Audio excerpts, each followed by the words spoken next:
Alright, so first of all, we did the book on. Can you see that? Alright. It's probably gonna be backwards. Nicholas Sparks, True Believer. If it's backwards, just look at this guy. Okay. Alright, so. Numero uno. Numero uno. Alright, describe the character person who changed the most from the beginning of the book to the end of the book. Explain the change. Well, Marsh, obviously, since he was like a... What's his full name? Jeremy, right? Jeremy, yeah, Jeremy Marsh. That's right. Jerry Marsh, probably because he was like... Oh, my bad. He was like a writer and everything, and he was always focused on his like job and stuff. And then when he went over to the new building to in search of like the lights, what's that place called? The city? Boone Creek. Boone Creek. Boone Creek. Well, yeah, when he went to Boone Creek, he pulled up over there, and then he started like gaining interest in a girl instead of just focusing on his job primarily. He did discover the problem or the I know. Yeah, I know, but like. Previously, it was just like... And he had a choice at the end, whether to continue his career and get major clout for debunking a mystery of the city, or for the love of his life, you know? I mean, I also feel, Lexi as well changed too. From how? Because she was always like, stayed closed. Mysterious, like, she closed off a bit, and then she opened up to Jeremy. So she opened up a lot. She had past relationships that didn't go well. So and she was talking to her parents what was it? Her grandmother, right? Doris, and she was all like, "Oh, past ones aren't really so well." But then she opened up to Marsh, even though she said she didn't like him that much because he was a stranger and everything. Yeah, when I first she did like him. Yeah, I know. When I first read the interaction between Jeremy and his grandmother, bro, I swear the movie was gonna go to the direction of him falling in love with the grandma. I was like, what page is that? Because I straight up because it kept on talking about her. That never occurred to me. I don't know why you thought of it like that. No, because you know how it would jump from different perspectives. He would talk about the grandma, and I was like, this Jeremy Marsh sure did could break a lot of hearts or whatever. And it's like he was good looking. I was like, oh my gosh, this is a weird romance. But that's how all I know. That's how they are, dude. Like, it's a romance book, and that's what I thought it was wrong. I was like, this is a weird book. She was scouting for her granddaughter. Yeah, exactly. Oh yeah. Like that never. That makes so much more sense.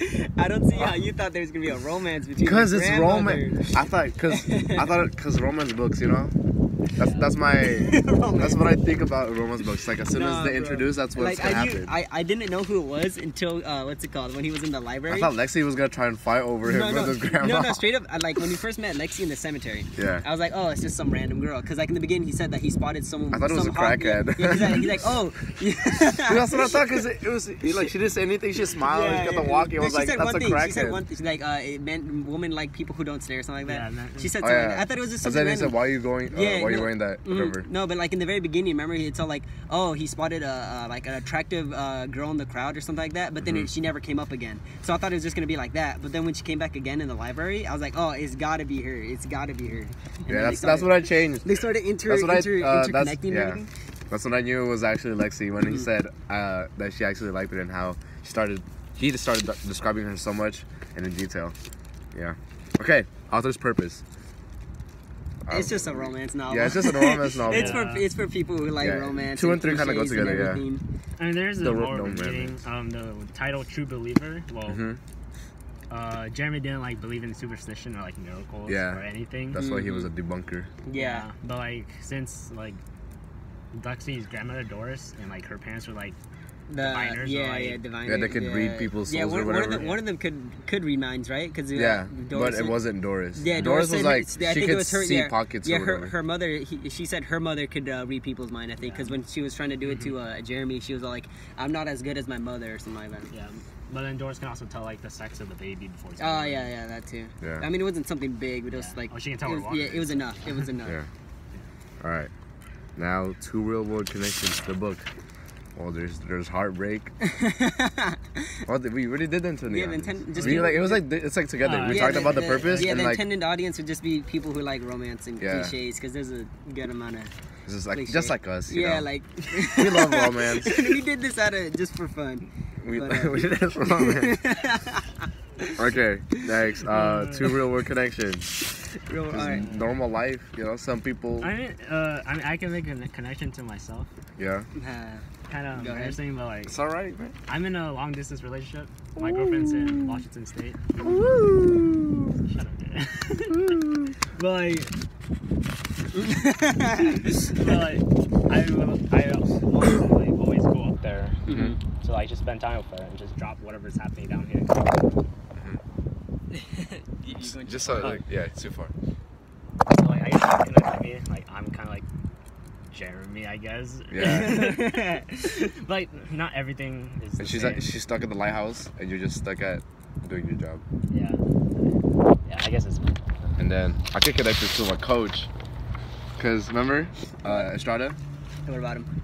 How he went to college. He chose UC San Bernardino because his girlfriend went there instead of actually like following what he actually wanted. So I guess he did the opposite. Well, no, he followed what he did. You know, he went for the girl instead of his job. And for my coach, it didn't work out in the end. They broke up now. But then I guess that kind of helped him because he found like more interest in another major that he actually liked. So it worked out in the end, I guess. All right. What have I read that is like this? I think. Shoot, I mean, I'll read that. Well, this is like one of the only romance books I've read. Yeah, no, that's my first one too. I've always read like fiction. Yeah, I always Rick go for Riordan. Rick Riordan. That's always right. What about their love thing? Was it the Heroes of Olympus? The girl Annabelle, right? Annabeth. No, Annabeth. No, Annabeth. Percy Jackson and Annabeth. Percy Jackson and Annabeth. Yeah, I guess.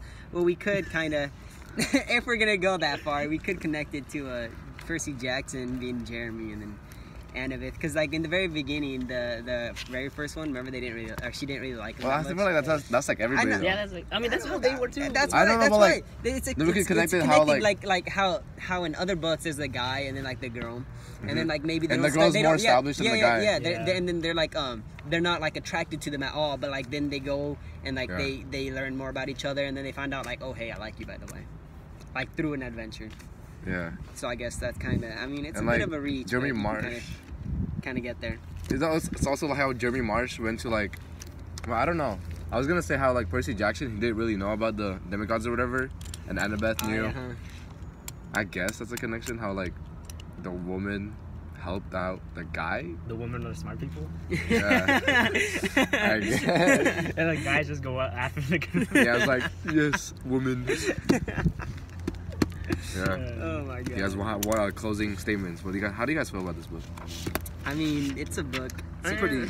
I mean, it's my first romance book I've read. So pretty cliche. It's like, it's basically, if you read this, you're basically reading a movie. Yeah, that's what I was gonna say. I mean, like this could be like easily turned into a movie because it's like so cliche. The big twist is that the grandma wasn't a love affair. That was the biggest twist. Yeah, right. Dude, that's. Also the twist was the mayor only used this. Oh yeah, the mayor. Oh yeah. I like corruption.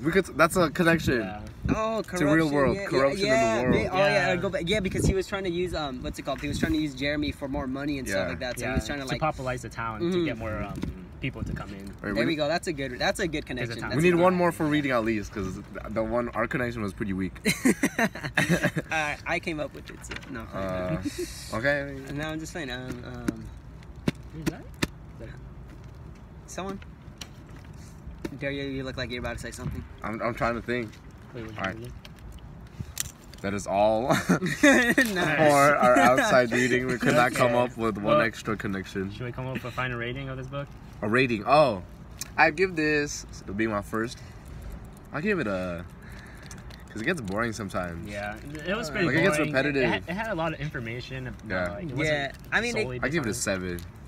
Yeah, I'll give it a 6. It's not that good. I'll give it a 6. It's like half and half. Yeah. You get 6.5? Yeah, 6.5. Would you get 6? I was gonna say 6.5, but if you're saying 6. So in total, it's 6 point. Point something. Yeah. Oh, we're not gonna go out of 30. Let's just go 6. Yeah. All right. I just 6. This has been the podcast, bros. Participants. We need proof that we did it. Yeah. And this is our Nicholas Sparks, our man. The homie.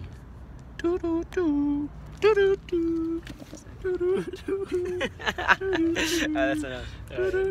Show yourself, man. Show yourself. Give us an A, please.